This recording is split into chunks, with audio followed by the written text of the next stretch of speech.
subscrevi para uma enciclopédia de direitos humanos no âmbito de uma cátedra da Unesco que eu coordeno a Educação para a Paz Global Sustentável na Universidade de Lisboa, exatamente um texto a debater estas questões, se isto é um direito ou não. Então, para começar, agora que toda a gente está instalada, eu vou pedir-vos para desinstalarem. E vou-vos pedir para se levantarem, largarem os casados, os telemóveis, e vamos usar este espaço aqui para fazer uma atividade muito prática, muito simples e divertida. Pode ser? Então, levantem-se e façam o mais com alguém.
psicologia, de investigação, de intervenção, pressupõe exatamente uma capacidade de atenção a nós mesmos e aos outros no processo de relação. A primeira coisa é, será que eu ando atento ao que é que eu sinto, às minhas decisões diárias, à minha maneira de me relacionar com os outros, com a vida?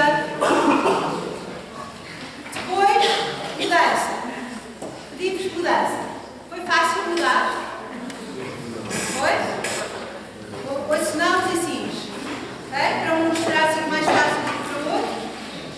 E foi mais fácil ou mais difícil à medida que eu fui pedindo para mudarem mais coisas? Mais difícil. Okay? E terão percebido, com certeza, que mudou com mais facilidade quem tinha mais recursos. Tinha brincos, tinha óculos, tinha cascola, tinha... Okay? Então, trabalho na área da felicidade implica estas três coisas. Um bom autoconhecimento, um processo em que eu reparo em mim e na minha maneira de estar no mundo.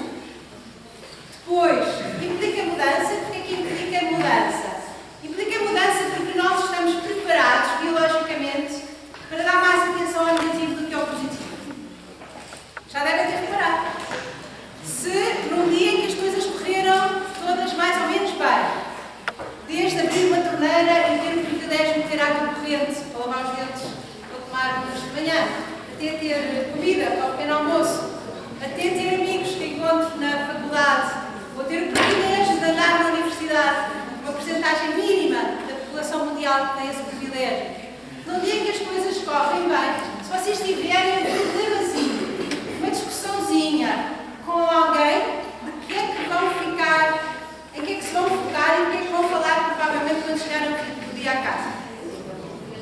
Negativo?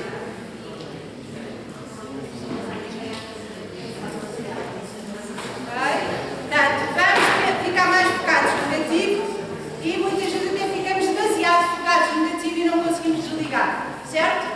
Então, a investigação na felicidade mostra de facto que por razões de sobrevivência da espécie, nós tivemos que ser pessimistas. Imaginem que eu era uma mulher das cavernas, o meu falecido marido dizia, às vezes na brincadeira, que eu era. Imaginem que via um arbusto cheio de pagas vermelhas com ótimo aspecto, um ar muito apetitoso, e comia 10. Se elas fossem venenosas, o que é que acontecia?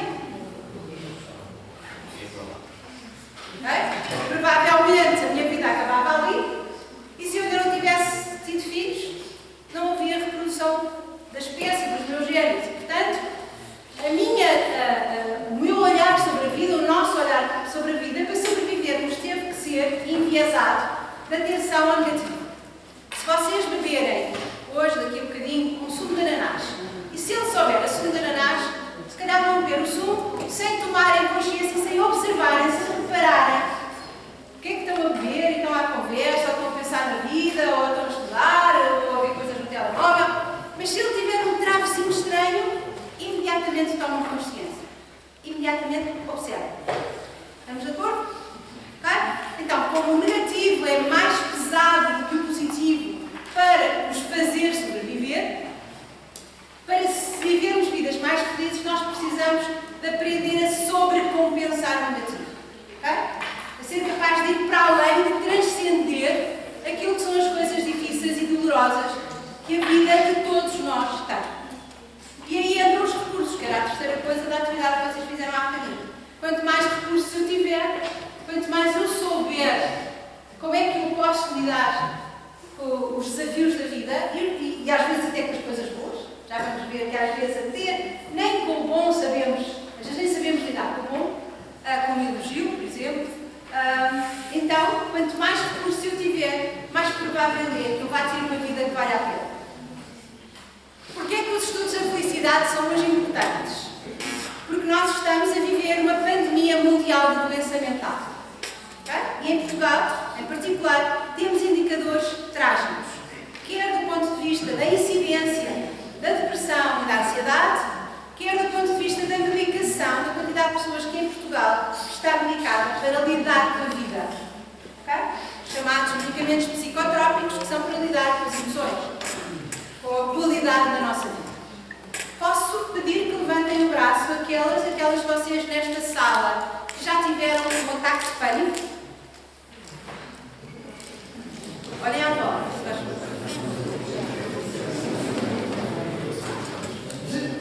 Então, hoje... Obrigada. Hoje nós vivemos em contextos onde conjugamos a complexidade de uma vida imprevisível e que constantemente nos mostra que o futuro é um lugar difícil, seja do ponto de vista ecológico e da proteção do ambiente, seja do ponto de vista do emprego. Nós hoje preparamos os alunos na universidade para empregos que não sabemos se vão existir, não sabemos o que vai acontecer, os empregos do futuro. Temos a constante desesperança de deixar de acreditar que é possível, como seres humanos, encontrar soluções para os problemas que criamos. Vivemos uma geração de desespero. A ansiedade é a preocupação com o futuro, okay? É o medo do futuro. Então, nesse contexto, precisamos ainda mais de ter recursos para ser capazes de sobreviver. Mais do que sobreviver, gosto da palavra superviver, como dizem os nossos colegas em Espanha. Superviver. Então, à medida que vamos estudando a felicidade, e eu tenho o privilégio de fazer parte da direção das associações mundiais, onde estão os maiores, e europeia, onde estão os maiores investigadores na área dos estudos da felicidade, vêm desde a filosofia, a economia, a sociologia, a psicologia, naturalmente. Temos vindo a descobrir que há dois caminhos muito importantes para termos recursos que nos ajudem a viver com mais saúde mental e, para além de saúde mental, com qualidade emocional. Porque às vezes eu até posso não ter nenhum sintoma de que não estou bem na vida, mas o facto de eu não ter um sintoma de doença mental não quer dizer que eu esteja feliz. A felicidade é mais do que não ter problemas. Ok? Faz sentido? Então, vou-vos trazer aquilo que são os dados da investigação de uma forma prática, de forma que vocês possam pôr em ação. E vou-vos convidar a fazer TPDs. TPCs toda a gente sabe o que é, não é? Que são tarefas para crescer. Não era isso? Ou tentar progredir continuamente. TPC. Ao fim de semana pode ser tostas, pregos e cerveja. Os TPDs ainda são uma coisa mais interessante, que são tarefas para desfrutar. Aprender a desfrutar da vida. Há bocadinho disse, falei-vos do meu falecido marido, teve 45 anos comigo, já fomos para a faculdade estudar, já namorávamos, e como imaginam, podem imaginar, a sua perda, com uma doença oncológica, levou-me a ter que aplicar aquilo que eu estudo há muitos anos, porque tenho estado a passar pelo momento da minha vida mais trágico. E, portanto, vou-vos falar não apenas da ciência, mas também da minha vivência direta, da aplicação daquilo que eu sei, em teoria, que funciona e que agora eu também sei que funciona na prática. Okay? Nos momentos mais difíceis da nossa existência. Então, a primeira coisa que eu gostava que levassem daqui é que a felicidade baseia-se na qualidade das relações que estabelecemos uns com os outros. Este é o fator incontornavelmente mais importante para a nossa saúde física e psicológica, para a nossa longevidade, para os anos de vida que temos e para a nossa felicidade. O maior estudo longitudinal da história da psicologia, Adult Harvard Study, tem mais de 80 anos, há mais de 80 anos que acompanham as mesmas pessoas com uma bateria de variáveis de avaliação brutal. Vão desde indicadores biológicos, económicos, sociais, de saúde, etc. E ainda há pessoas vivas desse estudo que estão a ser acompanhadas, já estão a ser estudados os filhos, os netos, e fora. E o dado mais importante é este. Não é nem os genes que eu percebi, nem o sucesso que eu vou ter na vida,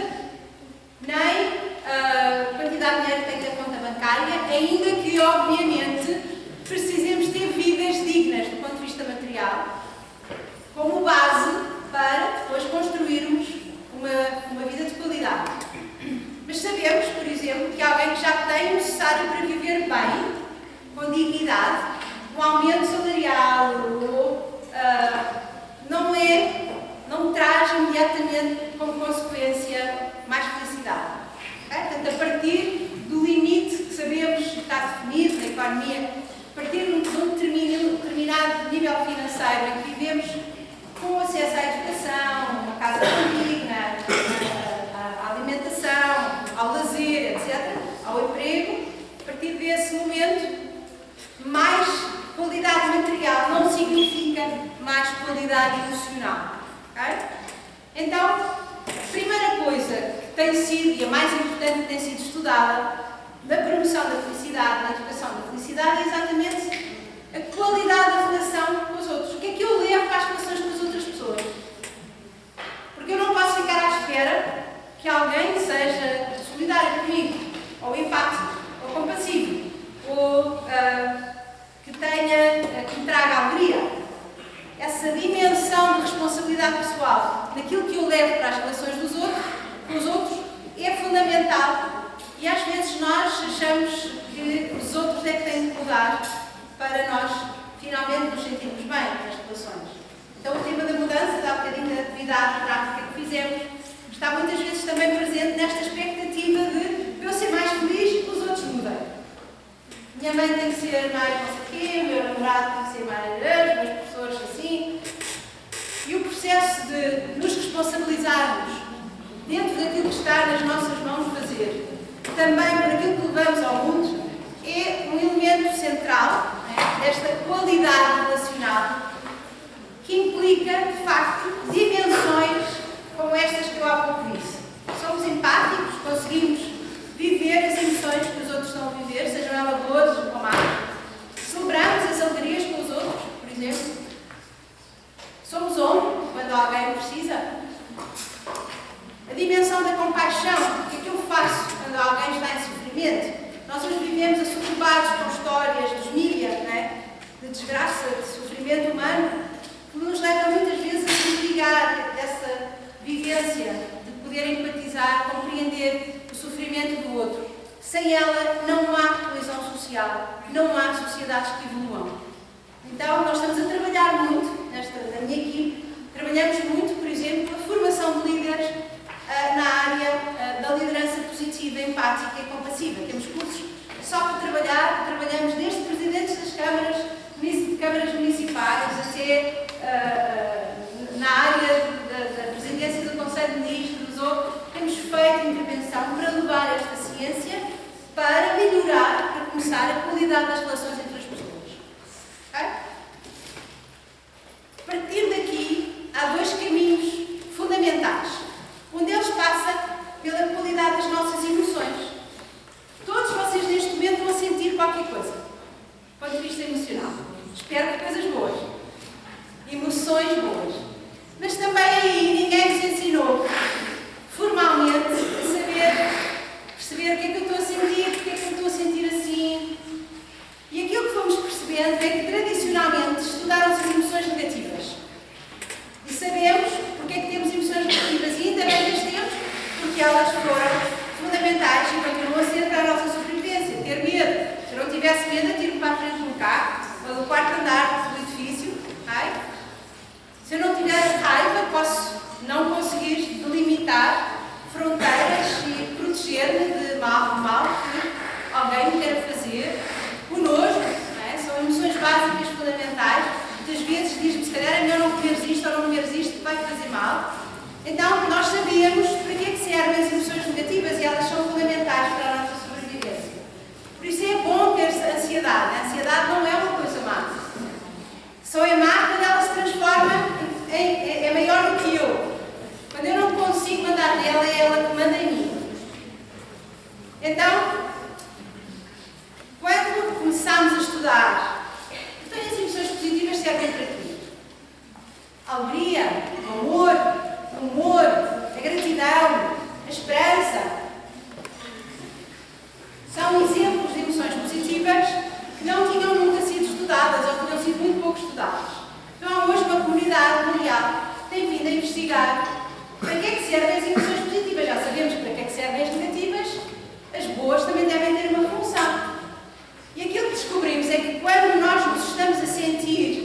ou nervosos, ou ansiosos, ou ociosos, ou raivosos, zangados, frustrados. Portanto, quando as emoções são negativas, o nosso organismo faz um conjunto provoca um conjunto de reações que nós não controlamos, incluindo lançar, produzir, a partir do cérebro, substâncias químicas, cortisol, adrenalina, etc., que vão, por sua vez, iniciar processos de mudança no nosso corpo. Injeções de glucose, por exemplo, porque há uma zona do cérebro que consegue ler que nós estamos sob ameaça. Okay? Se vamos na rua e de repente um carro quase nos atropela. Okay? Há uma resposta imediata do nosso organismo para nos fazer dar um salto brutal para o lado, maior do que seria expectável, ou conseguir correr a uma velocidade muito maior. Então precisa de glucose, precisa do ritmo cardíaco acelerado para lançar mais, para ter mais sangue nas extremidades. Portanto, se estivermos a meio de uma digestão, pode-nos parar a digestão. Eu preciso do sangue agora noutro sítio para tu correres e sobreviveres ou subires ao mar. Exatamente como acontecia no início da história da humanidade. Portanto, faz uma data de mudanças fisiológicas e, para além disso, desliga-nos a capacidade de pensar. Quem é que já teve aqui brancas nos testes? Olhem à volta. O que é que aconteceu? Um pensamento vosso fez o vosso cérebro sentir sobre ameaça e reagir da mesma maneira que reagiria se de repente vos aparecesse um tigre à frente no real. Ok? Bom pensamento. Vocês pensarem que eu não estudei esta parte da matéria. E se eu não tenho a média, a nota que eu preciso para a média? Um pensamento faz o vosso organismo reagir da mesma maneira. Eu reagiria se vocês fossem na rua e quase fossem atropelados. Ok? E uma das coisas que fazem é desligar o pensamento. Porque pensar, que é uma coisa que eu estou a convidar a fazer hoje aqui, pensar exige recursos. Ok? Portanto, o organismo tem de desligar tudo aquilo que está a gastar energia. Então, deixamos de pensar e de certeza que já nos aconteceu a todos aqui, num momento, por exemplo, de zango ou de raiva, ou dizer coisas que depois nos arrependemos. Às vezes até pensamos, nem parecia eu, como é que eu fui dizer uma coisa daquelas? Ou porquê? Porque o nosso cérebro não está a raciocinar, porque não pode gastar energias aí. Então, quando começámos a estudar as emoções positivas, percebemos que o que elas fazem, e por isso são tão importantes para a construção da felicidade. Passo já, deixa-me só acabar a frase. Aquilo que descobrimos foi que quando nós nos estamos a sentir bem, acontecem também uma data de mudanças em nós, bioquímicas, cognitivas, sociais. Do ponto de vista bioquímico, já ouviram falar de oxitocina, dopamina, endorfinas? Sim? Ok? São as hormonas associadas ao bem-estar e os neurotransmissores. E, portanto, são substâncias químicas que o nosso cérebro produz quando nós vivemos emoções positivas e que têm uma função muito importante para lidar com as nossas infelicidades, que é, ao entrarem no nosso organismo, ao virem para o nosso organismo, vou explicar de uma forma muito simples, retiram espaço aos neurotransmissores associados ao stress, à tensão, à ansiedade, etc. Okay? Então, ficamos com menos cortisol, menos adrenalina, etc. no organismo, se fizermos coisas que nos fazem sentir bem e que estão associadas à produção destas substâncias bioquímicas que nos ajudam a sentir bem. São os nossos analgésicos naturais, antidepressivos naturais. Por exemplo, há estudos sobre como a gargalhada ajuda a reduzir a quantidade de analgésicos em pessoas que estão hospitalizadas com dor física. Okay?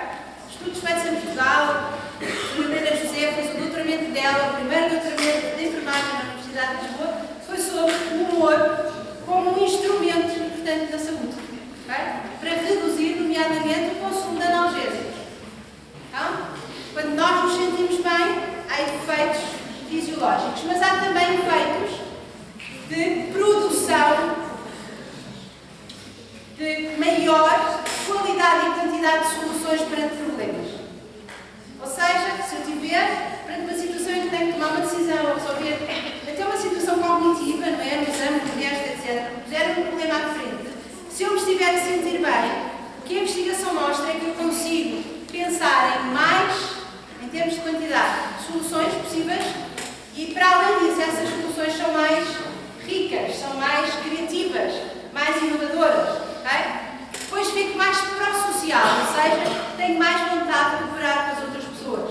Se eu estiver a sentir-me com emoções negativas, fico com muito mais probabilidade de julgar as outras pessoas, de desconfiar delas. Okay? Portanto, o cortisol, na hora da adrenalina, põe-nos à defesa. As emoções positivas fazem o oposto. Se vocês estiverem tristes e alguém vos convidar para ir sair à noite, o que é que vos apetece fazer? Ir ou não ir? Não ir. Então as emoções negativas fecham a experiência. Quando eu vou fazer coisas que me fazem sentir bem, se eu conseguir ir à festa, se calhar vou conhecer alguém interessante, novo.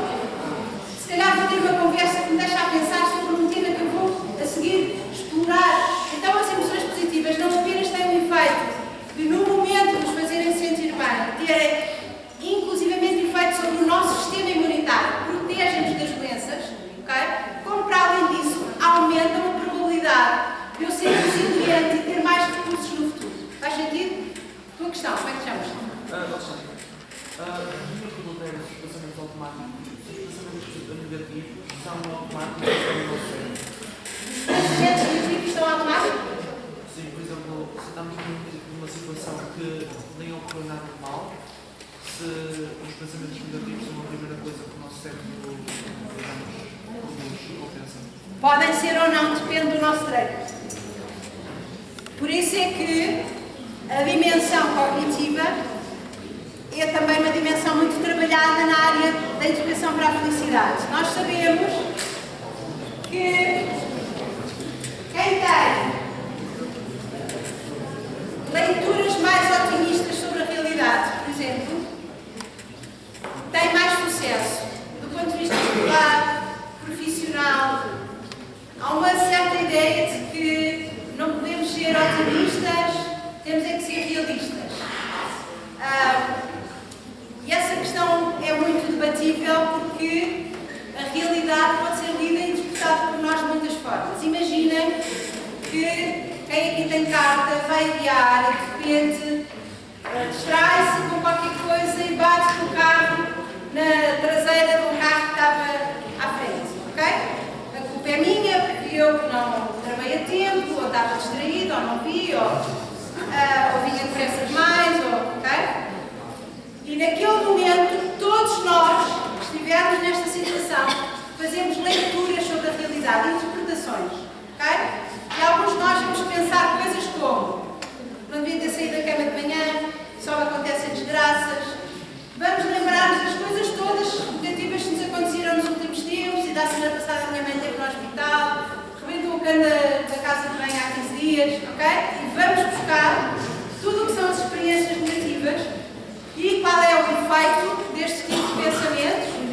Se calhar vou desatar a tremer, ou a chorar, ou nem sei já onde é que tenho a declaração amigável, fico transtornada, ok? Na mesma situação, alguém pode pensar coisas como: ninguém se aleijou, foi só chato, ainda bem que tenho o seguro do carro pago, ok? Até pode ir mais longe e pensar coisas como: pá, pessoa, o homem, a mulher, a rapariga, o rapaz, um carro da frente, com quem vou trocar contactos, tem muito bom aspecto. Sabe-se lá o que é que vai sair daqui, não é? Portanto, vão suficientemente longe ou até pensar, já dá a pensar, mudar de carro agora, ok? Vou aproveitar a situação bem. Então, muitos de nós treinamos, eu, por exemplo, treinei a minha capacidade de pensar de forma grata. A gratidão é uma área muito investigada dentro deste caminho das emoções positivas como um instrumento importante para a felicidade. E, obviamente, o que faz cada um de vocês feliz é diferente do que faz a mim. Portanto, essa construção específica, concreta, do que é o dia-a-dia da nossa felicidade é diferente. Quem é que está aqui que gosta de cozinhar? Ok.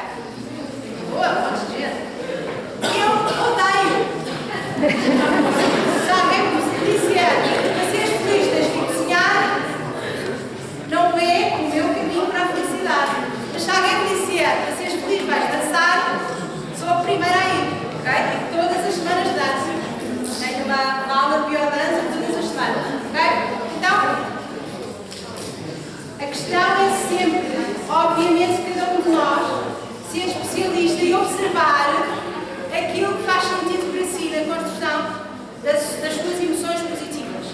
Por isso vou deixar o primeiro TPP, já se lembram o que era? Tarefa para desfrutar, boa. Portanto, aprender a viver a vida com mais leveza. E o primeiro convite é que vocês passem a registar diariamente. Se puderem registar, já explico porque é que registar é importante. Ao final do dia, se possível, antes de dormir, para quem tem dificuldade em dormir ou tem sonos inquietos, ou acorda à meia-noite, ou se puderem, façam mesmo antes de dormir, que tem efeito na qualidade do nosso sono. Registarem, pelo menos, 3 coisas boas que aconteceram no vosso dia. 3 pontos de luz do dia, 3 micro-bênçãos. Ok? Quando eu digo micro, é mesmo micro. Comi um pastel de bacalhau, estava uma delícia, uma francesinha espetacular. Ou recebeu uma mensagem no telemóvel que me fez rir. Ou esteve só e eu consegui dar 5 minutos a apanhar sol lá fora. Quando nós registramos, ficamos com 2 vantagens. Uma é que podemos voltar lá quando precisarmos de ativar emoções positivas. Voltar a ler, já não me lembro que há 15 dias encontrei na rua uma antiga amiga que não via há muitos dias, que foi espetacular. Quando nós vamos à memória positiva, o que é que acontece? Voltamos a viver a experiência. Se vocês forem uma história difícil do vosso passado, um momento doloroso, o que é que acontece? Quantos de nós voltamos a chorar ou a sentir um aperto no coração, ou, não é? Como se tivéssemos a ter a experiência realmente. Então, se eu tiver registado, se eu voltar lá, isso ajuda-me a voltar a sentir um gosto de emoções positivas. Segunda vantagem, descubro padrões. Quando eu olho para 2 semanas, por exemplo, em que registrei, começo a reparar se a maior parte ou muitas das minhas notas tinham a ver, por exemplo, com estar com amigos, ou se tinham a ver com o contacto com a natureza, ou com a atividade física. Quem é que aqui faz atividade física? Regular.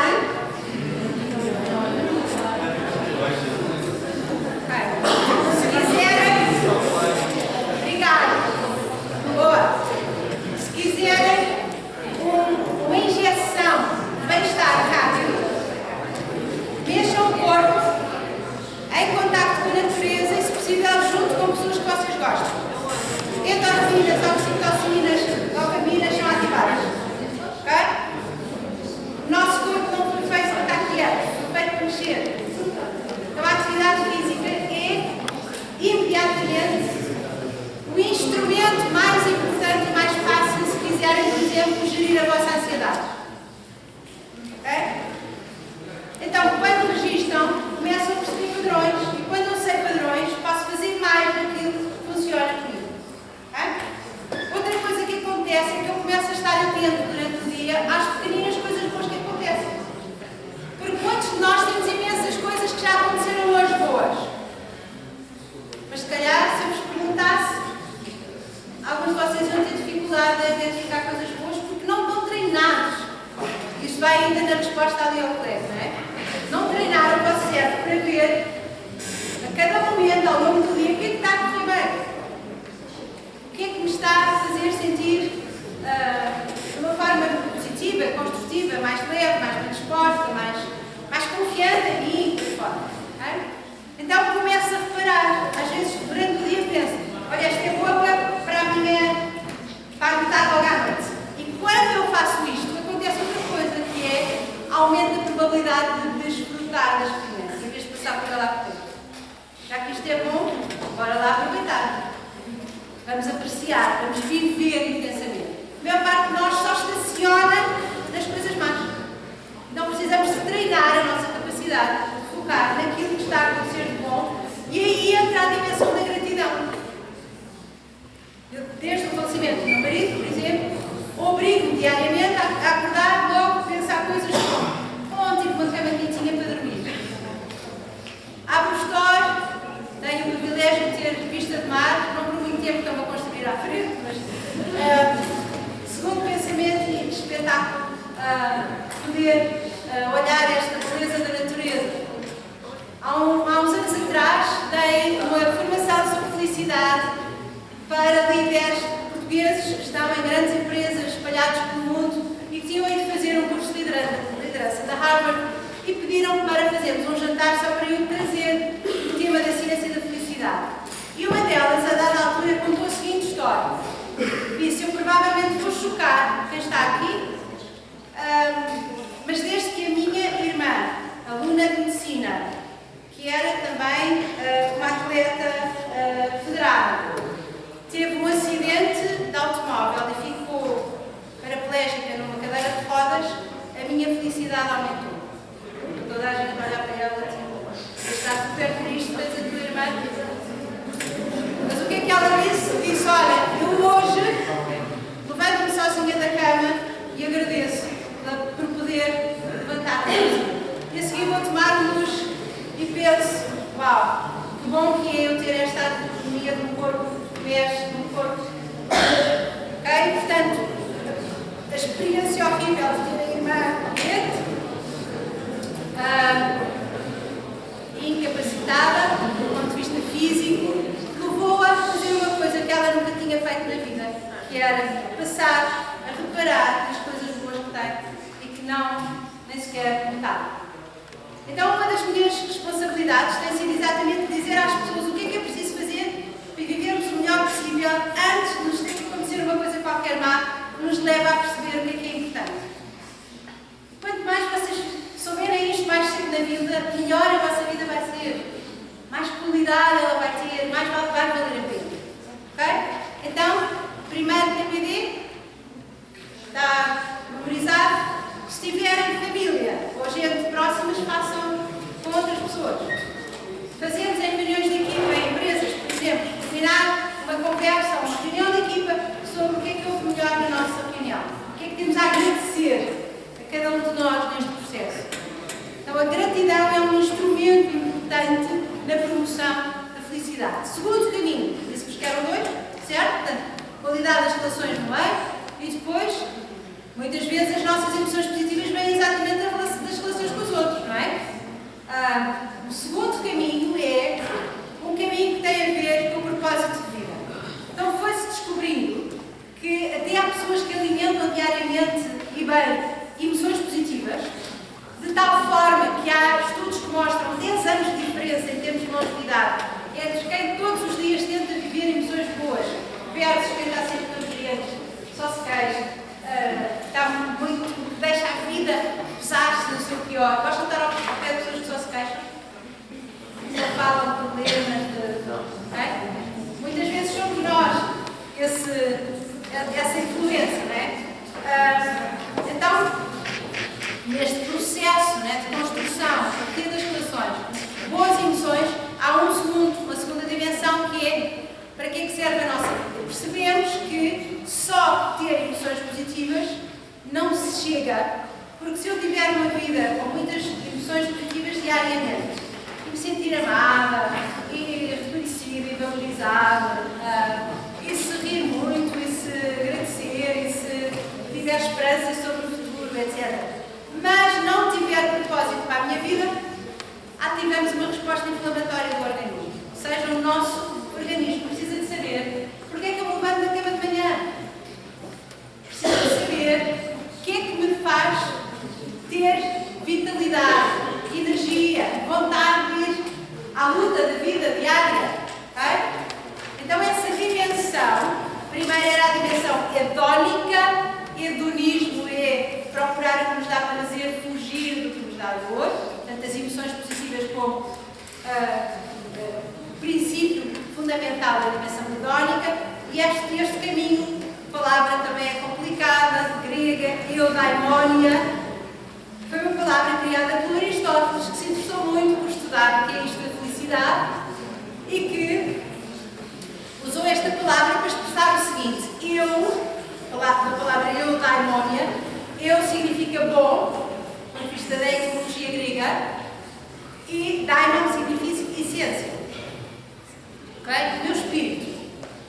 Então, este segundo caminho é nós construirmos desde cedo vidas em que sentimos, percebemos qual é a nossa essência e de que maneira é que estamos a trazer diferença ao mundo. Não há, nunca houve, nem nunca haverá ninguém igual a nenhum de vocês nesta sala. Então, por alguma razão, nós somos absolutamente únicos. Como é que contribuímos com esta vida que nos foi dada, que nós escolhemos, e que podemos celebrar a cada minuto e momento? Como é que pegamos nessa experiência para transformar a nossa vida em qualquer coisa que é, de facto, única e que contribui de uma maneira completamente própria, alinhada com as nossas próprias virtudes e os nossos valores? Então, neste caminho da eudaimonia, o Aristóteles propõe-nos que uma vida feliz é uma vida virtuosa. Então eu preciso conhecer as minhas virtudes e aplicá-las no dia a dia, o melhor de mim, trazer para a relação com os outros, para o mundo. Então vou-vos deixar o segundo TPD, que é irem a um site que se chama Via Values in Action, Valores em Ação, via caráter.org.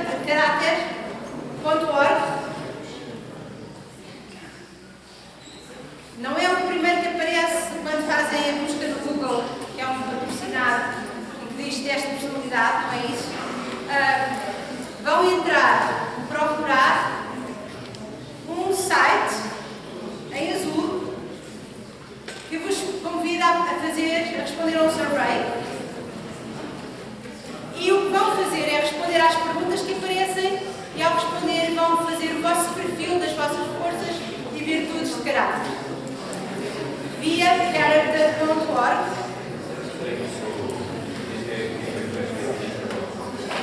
Não. É um perfil de 24 forças. Vocês vão receber no vosso e-mail, porque é um centro de investigação muito ligado ao projeto.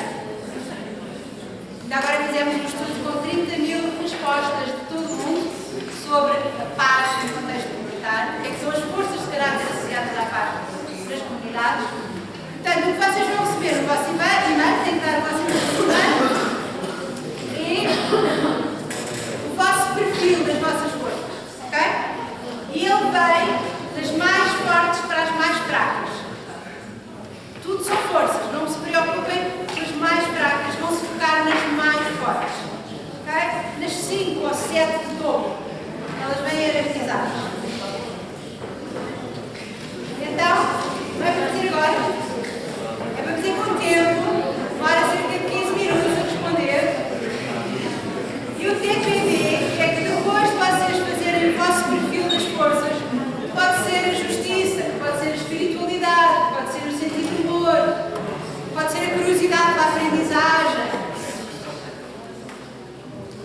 Dão uma olhada para elas e vão reparar no vosso dia-a-dia onde e quando é que as põem em prática. Então sabemos hoje que são mais felizes as pessoas que concretizam as suas virtudes, que as conhecem primeiro, têm que saber quais são. E eu digo-vos para fazerem esse teste a mais. Há hoje 3 ou 4 da Gallup, é um outro, há o Center for Applied Positive Psychology do Reino Unido, a Gallup é América do Norte, só que esses são pagos e este é gratuito. E tem muita investigação por trás, então o convite é que vocês respondam, fiquem com o vosso perfil e depois reparem no dia-a-dia onde, quando, em que circunstâncias é que estão a pôr em prática aquilo que são as vossas forças maiores. E quanto mais puserem em prática as vossas forças maiores, maior o bem-estar, maior a resiliência, maior o sucesso pessoal. Isto é contrário à nossa cultura, que a nossa cultura diz-nos, eu não vou dizer em que é que sou bom. Isso é falta de humildade, eu sou convencido. Que a investigação na felicidade nos diz é exatamente que quando eu assumo esse reconhecimento, que há de melhor em mim, e quando vivo, que eu também tenho uma vida mais feliz. E para terminar, dentro deste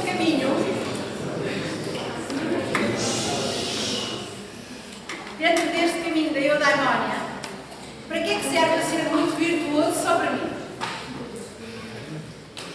Faz sentido, certo? Faz sentido, de facto, se eu trouxer para o mundo essas virtudes, se elas servirem a vida em comum. Então, a eudaimonia, o melhor da nossa essência, este caminho de felicidade, com estas características de reconhecer a nossa virtuosidade, só faz sentido, e voltamos à importância das relações, se eu trouxer para as relações com os outros. E é quando eu faço isso também que a minha vida ganha um propósito, ganha um sentido. Imaginem alguns de vocês que estão muito preocupados com as questões ambientais. Se fizerem alguma coisa, se tiverem, por exemplo, a criatividade como uma força, se tiverem a justiça como outra força vossa, etc., usarem isso para desenvolverem projetos em que fazem coisas para encontrar soluções para os problemas ecológicos, vocês vão ao mesmo tempo estar a pôr as vossas virtudes em prática e simultaneamente a melhorar o mundo. É estando ao serviço que a felicidade cresce. Ela não faz sentido virada para o umbigo. Okay? Por isso é que no título eu vos falava em felicidade pública.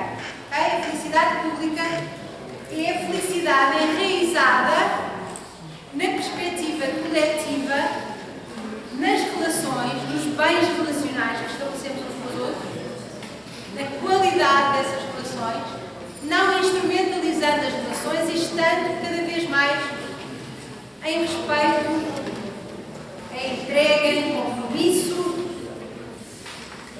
em amor com as outras pessoas à nossa volta. Há uma filósofa norte-americana que eu gosto muito,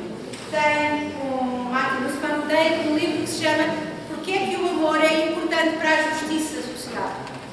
E ela propõe que nós passemos a falar mais no âmbito público de emoções positivas que se transformam depois em algo bom no âmbito privado. Então usa a palavra amor.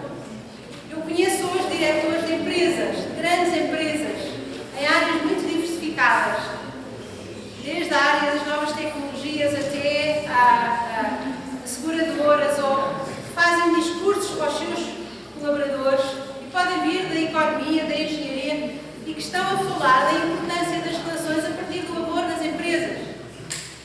Há pouco tempo pediram para dar formação no âmbito organizacional e empresarial sobre o propósito de vida, a construção do sentido de vida, e noutra pediram para falar sobre o amor como critério de gestão das empresas. Okay? Então, hoje estamos a tentar trazer as virtudes privadas para o âmbito público, para que a qualidade das relações que estabelecemos uns com os outros sejam cada vez mais fortalecidas e, ao fazê-lo, também terem melhores vidas para nós. Vou terminar com uma história,